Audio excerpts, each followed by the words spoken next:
రేపటి నుండి జ్యేష్ఠ మాసం ప్రారంభం. బ్రహ్మదేవునికి ప్రీతికరమైన మాసం. జ్యేష్ఠ మాసం విశిష్టత. బ్రహ్మదేవుడికి ఇష్టమైన మాసం. జ్యేష్ఠ మాసం బ్రహ్మదేవుడికి ఎంతో ఇష్టమైనదిగా చెప్పబడుతోంది.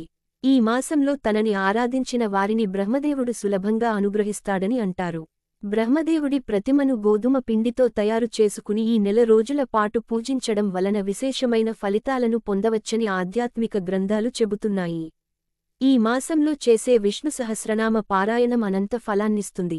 అలాగే నీళ్లను దానం చేయడం వలన చాలా ఉత్తమమైన ఫలితాలు దక్కుతాయి.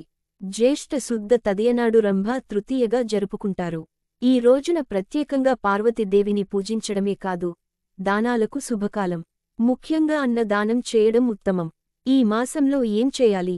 జ్యేష్ఠశుద్ధ దశమిని దశపాపహర దశమి అంటారు. అంటే 10 రకాలను పాపాలను పోగొట్టే దశమి అని అర్థం. పాపాలను హరించే శక్తి కలిగిన దశమి రోజున గంగా స్నానం లేదా ఏదైనా నదిలో 10 సార్లు మునకేస్తే మంచి ఫలితాన్నిస్తుంది.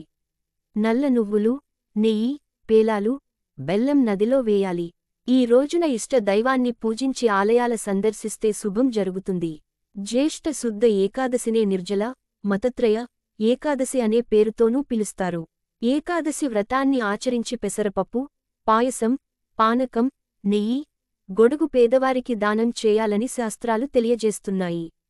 నిర్జల ఏకాదశి వ్రతాన్ని ఆచరిస్తే 12 ఏకాదశులను ఆచరించిన ఫలితం దక్కుతుంది. మాసంలో ఏమేమి దానం చేయాలి? జ్యేష్ఠ శుద్ధ ద్వాదశిని దశహరా అంటారు. ఇది దుర్దశలను పోగొట్టగలిగే శక్తి కలిగిన తిథి. ఈరోజు నది స్నానాలు చేయాలి.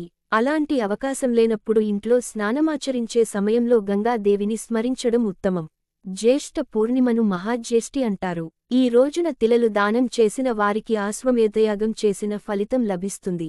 జ్యేష్ఠ నక్షత్రంతో కూడిన జ్యేష్ఠ మాసంలో గొడుగు, చెప్పులను అనాథలకు, నిర్భాగ్యులకు దానం చేసిన వారికి ఉత్తమగతులతో పాటు ఐశ్వర్యం ప్రాప్తిస్తాయని విష్ణు పురాణం తెలిపింది.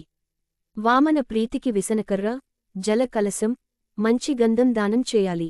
ఈ పౌర్ణమినే ఏరువాక పున్నమి పేరుతో జరుపుకుంటారు. ఇది రైతుల పండుగ. ఎద్దులను అలంకరించి పొంగలిపెట్టి, ఊరేగింపుగా పొలాల వద్దకు తీసుకెళ్లి దుక్కి దున్నిస్తారు. వటసావిత్రి వ్రతం చేయనున్న మహిళలు జ్యేష్ఠ పౌర్ణమి తర్వాత 13వ రోజున మహిళలు వటసావిత్రి వ్రతం చేసుకుంటారు.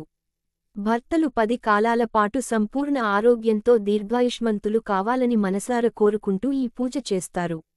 జ్యేష్ఠ బహుళ ఏకాదశిని యోగిని, వైష్ణవ మాధ్వ ఏకాదశి, సిద్ధ ఏకాదశి అని కూడా అంటారు. ఈ రోజున ఏకాదశి వ్రతం ఆచరించడం వల్ల అనుకున్న పనులు నెరవేరుతాయి. జ్యేష్ఠ బహుళ చతుర్దశి మాస శివరాత్రి ప్రదోష కాలంలో శివునికి అభిషేకం, బిల్వదళాలతో పూజిస్తే అకాల మృత్యుహరణం, యశస్సు కీర్తి, ఆరోగ్యం లభిస్తాయి. సూర్యుడిని ఆరాధించే మిథున సంక్రమణం, వ్యవసాయ సంబంధమైన పనులకు శుభారంభాన్ని పలికే ఏరువాక పున్నమి ఈ మాసంలోనే పలకరిస్తుంటాయి.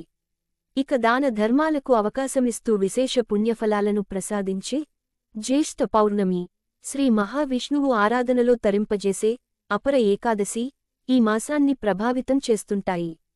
సర్వే జనా సుజనో భవంతు. సర్వే సుజనా సుఖినో భవంతు.